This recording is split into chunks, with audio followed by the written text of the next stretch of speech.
On August 9, 1945, a man sat in an office in Nagasaki, Japan.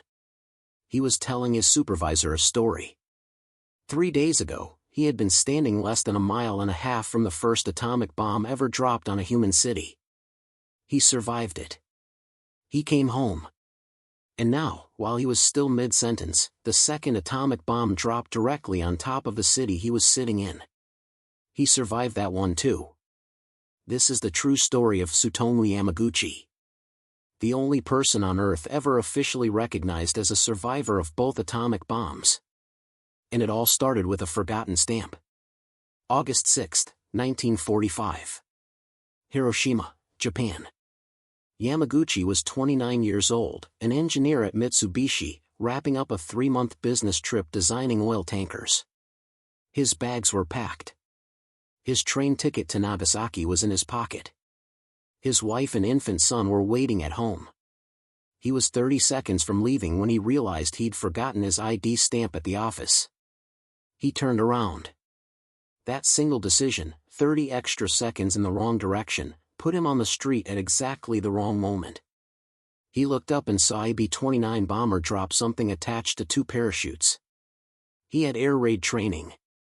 He dropped into the nearest irrigation ditch, locked his fingers over his eyes and jammed his thumbs into his ears. At 8:15 a.m., the world turned white. The bomb was called Little Boy. 16,000 tons of TNT. 80,000 people dead in seconds. The temperature at ground zero, 7,000 degrees Fahrenheit. 2/3 of the city gone in a single moment. Yamaguchi was less than a mile and a half away. He survived. He pulled himself out of the ditch, hands burned, face burned, hearing gone in one ear, temporarily blind. He found 2 colleagues. They walked through what used to be a city. At one river crossing, the bridges were gone. He had to swim across. I won't describe what was floating in that river. You can imagine. He found a train. He rode through the night, still bleeding, toward Nagasaki. He arrived home on August 8. His injuries were so severe that his own family barely recognized him. His doctor was a former school classmate, and even he didn't recognize the bandaged man in front of him. Yamaguchi rested for exactly 1 day. On August 9, still bandaged, still feverish, because it was 1945 and that is what Japanese engineers did, he went to work. He sat across from his supervisor and explained what had happened in Hiroshima 3 days earlier. 1 bomb. 1 explosion. An entire city gone. His supervisor, looking at this heavily bandaged, clearly suffering man, crossed his arms and said, "You're an engineer. Calculate it. How could 1 bomb destroy a whole city?" Those were almost the last words he finished saying. At 11:02 a.m., a B-29 called Boxcar dropped a bomb called Fat Man over Nagasaki. Yamaguchi was 3 kilometers from the blast.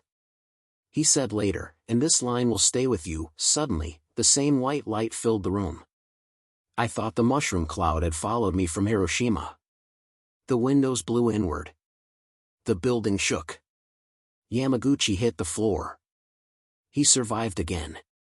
He ran through the rubble toward home. His wife and infant son were alive, barely. His wife had been caught in the black rain that fell after the explosion. That rain would poison her health for the rest of her life.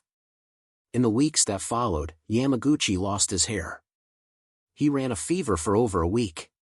2 full doses of nuclear radiation, Hiroshima and Nagasaki, compounding inside one body. He survived all of it. He lived to 93 years old. For decades, he said almost nothing publicly. He was officially recognized as a Nagasaki survivor. Just Nagasaki. He let that stand for years without correcting it. He had a life to live. He lived it. But as he grew older, something changed. In 2006, at age 90, he flew to New York and stood before the United Nations General Assembly. Having experienced atomic bombings twice and survived, he told them quietly, "It is my destiny to talk about it." In 2009, the Japanese government officially recognized him as the only confirmed double survivor of nuclear warfare in human history. He died 4 months later, in January 2010. Stomach cancer. Age 93. He was the last living witness to something the world has only ever done twice. "The reason I hate the atomic bomb," he said, "is because of what it does to the dignity of human beings. Not the buildings. Not the death count. The dignity." He forgot his ID stamp on the morning of August 6, 1945. He turned around to get it. And for the rest of his life, 65 more years, he used every single one of them to tell the world what 2 atomic bombs feel like from the inside. So that nobody would ever have to find out for themselves.